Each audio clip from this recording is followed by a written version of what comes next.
इसमें हम आपको रसखान जी के विषय में, जिन्होंने सवैये लिखे हैं, तो सवैये इसमें बताएंगे। सबसे पहले अब हम आपको रसखान जी के विषय में बताते हैं। तो इसमें रसखान का जीवन परिचय,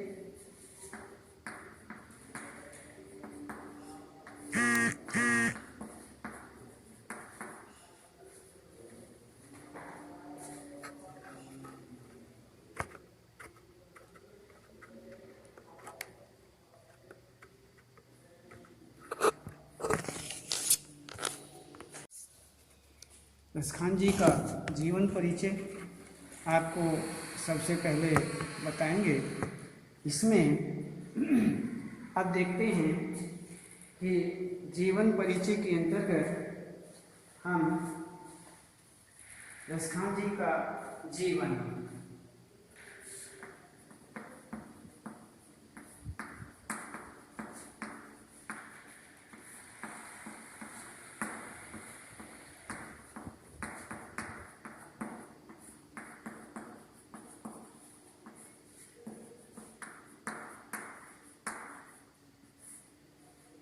जीवन परिचय, इसमें सबसे पहले हम यही देखते हैं कि हमारा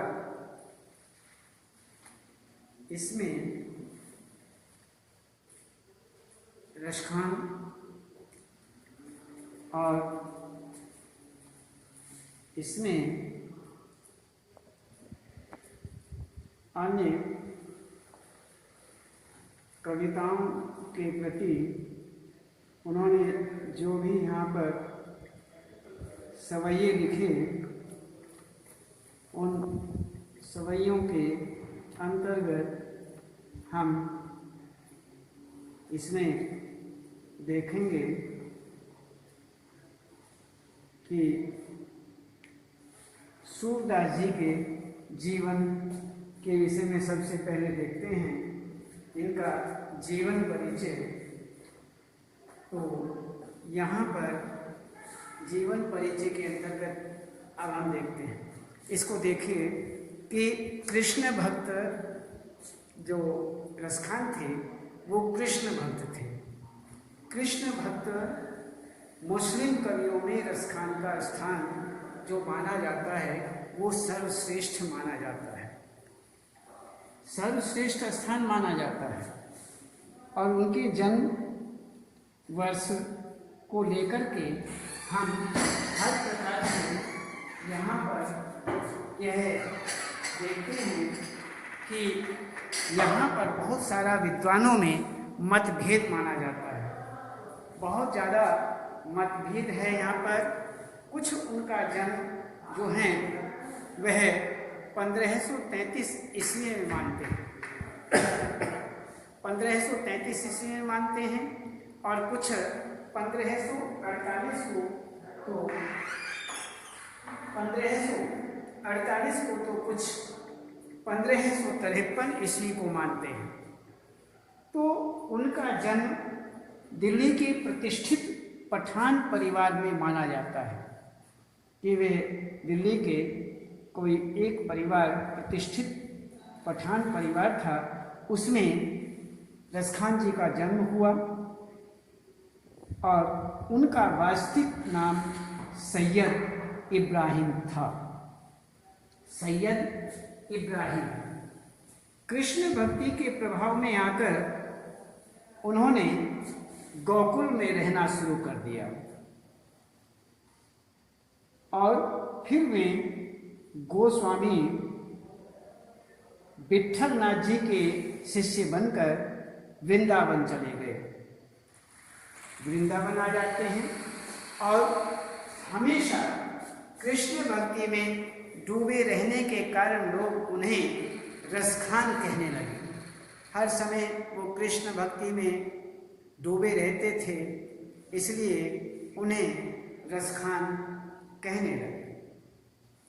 कुछ विद्वान की मृत्यु 1614 ईस्वी में और कुछ 1628 ईस्वी में मानते हैं। ये उनका संक्षिप्त परिचय हुआ और इसमें हम कुछ उनकी प्रमुख रचनाओं के विषय में बात करते हैं। उनकी कुछ प्रमुख रचनाएं हैं, उन रचनाओं के अंतर्गत हम देखते हैं कि यहाँ पर प्रमुख रचनाएं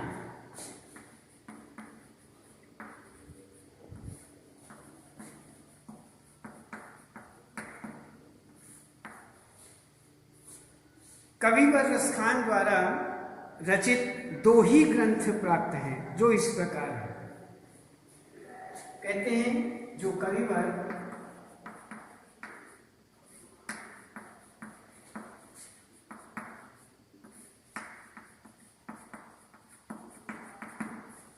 रसखान जी हैं, उनके द्वारा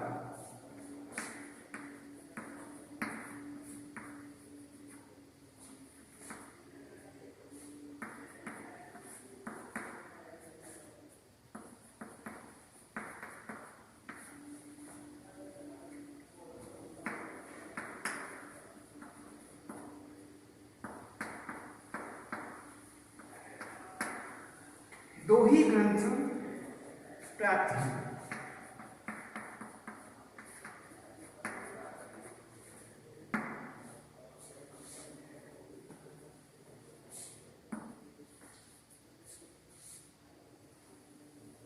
एक सुजान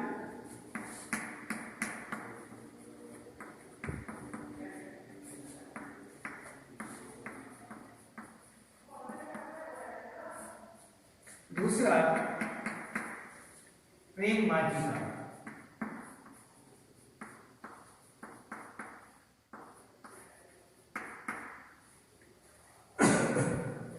अब ये कविवर रसखान जी हैं, उनके द्वारा रचित 2 ही ग्रंथ प्राप्त हैं, सुजान रसखान और प्रेम वाटिका। इसमें ये इनकी प्रमुख रचनाएं मानी जाती हैं और इसमें हम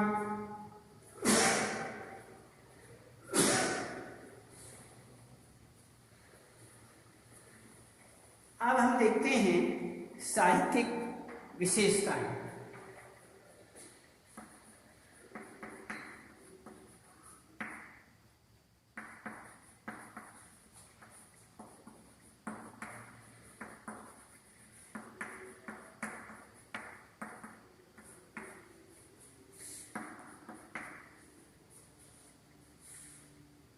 साहित्यिक विशेषताएं बताते हैं कि कविवर रसखान की साहित्यिक विशेषताएं बड़ी ही अनूठी और रोचक मानी जाती हैं।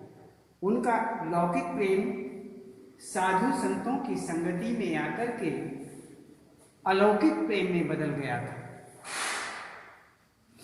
उन्होंने राधा कृष्ण की प्रेम लीलाओं, ब्रज महिला, इसमें ब्रज महिला के संबंध में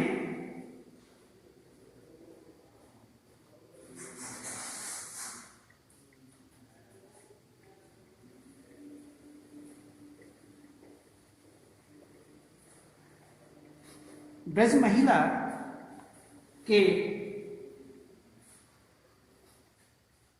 संबंध में, जैसे ब्रज महिला का मनोहर वर्णन, उनकी प्रेम की तन्मयता, भाव विभ्रता और आसक्ति का उल्लास बहुत प्रसिद्ध माना जाता है। अब ये इनका साहित्यिक विशेषताओं के अंतर्गत बताया जाता है। अब हम थोड़ा इनके अन्य भाषा शैली के विषय में जानते हैं।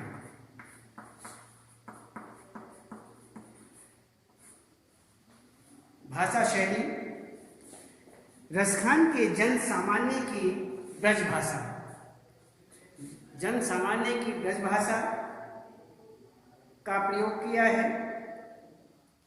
उन्होंने अनेक स्थानों पर ब्रज क्षेत्र में प्रचलित मुहावरों का प्रयोग किया। उनकी भाषा की मार्मिकता, शब्द चयन एवं व्यंजक शैली अद्भुत मानी जाती है। रसखान के साहित्य में दोहे, कवित्व और सवैयों की बहुलता मानी जाती है। उन्होंने स्थानीय ब्रज भाषा के साथ साथ तद्भव शब्दों का भी विशेष रूप से प्रयोग किया। अनुप्रास, यमक, रूपक, उपमा, अलंकारों का भी उनकी भाषा के सौंदर्य में वृद्धि करता है। उनका जो अनुप्रास, यमक, रूपक, उपमा, अलंकारों का जो उन्होंने अपने साहित्य में, अपनी रचनाओं में प्रयोग किया, तो उनकी भाषा के सौंदर्य में उनके द्वारा, अलंकारों के द्वारा विशेष रूप से वृद्धि हुई। तो इस प्रकार यहाँ पर यदि हम देखें तो निष्कर्ष रूप में हम कह सकते हैं कि रसखान की भाषा सरल, सहज, स्वाभाविक ब्रज भाषा रही। और इस प्रकार हमने आपको बताया कि जीवन परिचय, रसखान जी का जीवन परिचय, साहित्यिक परिचय, प्रमुख रचनाएं आपको बता दी कि कविवर रसखान जी जो हैं उनके द्वारा रचित 2 ही ग्रंथ प्राप्त हैं, जिनमें एक सुजान रसखान, दूसरा प्रेम वाटिका। और आगे आपको साहित्यिक विशेषताओं के विषय में बताया, भाषा शैली के विषय में आपको अवगत कराया। अब इसमें हम आगे देखते हैं कि उनकी सवैयों के विषय में।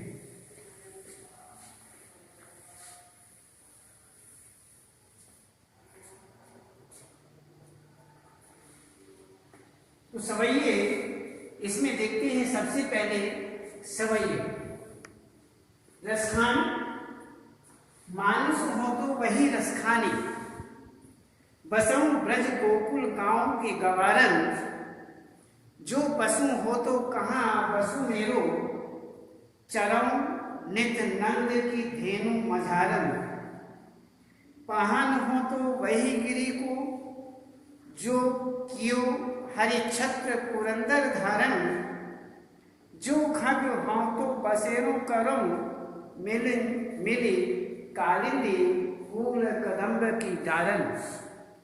ये यहाँ पर ये सबसे पहला सवैया संकेत में लिख रहे हैं हम,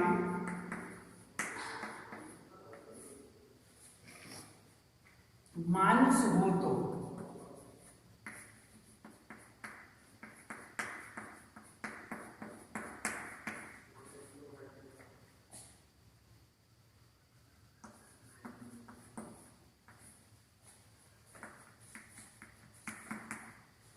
डॉट डॉट डॉट डॉट और लास्ट में फूल कदम्ब की डालन।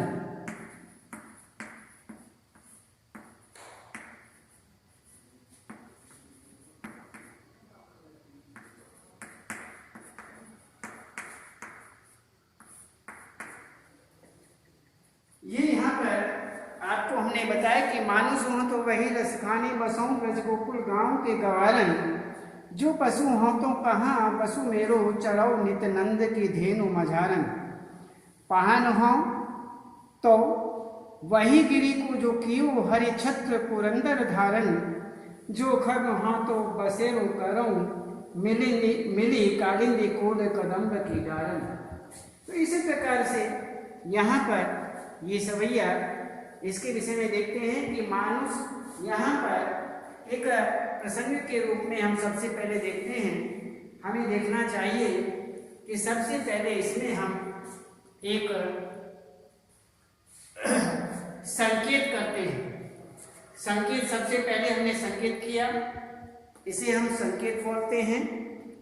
और इसके बाद संकेत के बाद में संदर्भ आता है।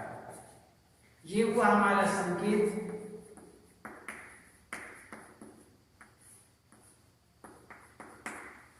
संकेत, उसके बाद संदर्भ,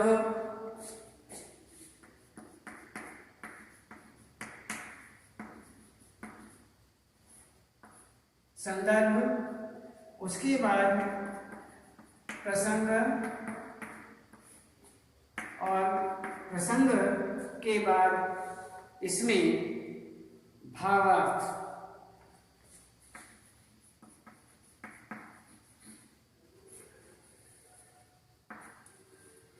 इनकी हमें जानकारी होनी चाहिए, ध्यान रखना चाहिए। अब हम देखते हैं, सबसे पहले हमने संकेत लिखा। संकेत के बाद में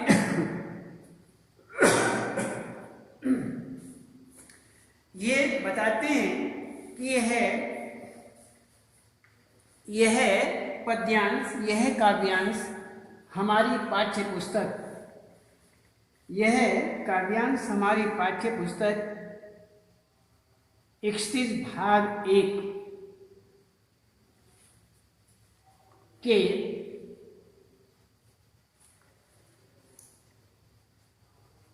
सवैये नामक पाठ से लिया गया है और इसके कवि रसखान हैं। उसके बाद हम देखते हैं प्रसंग।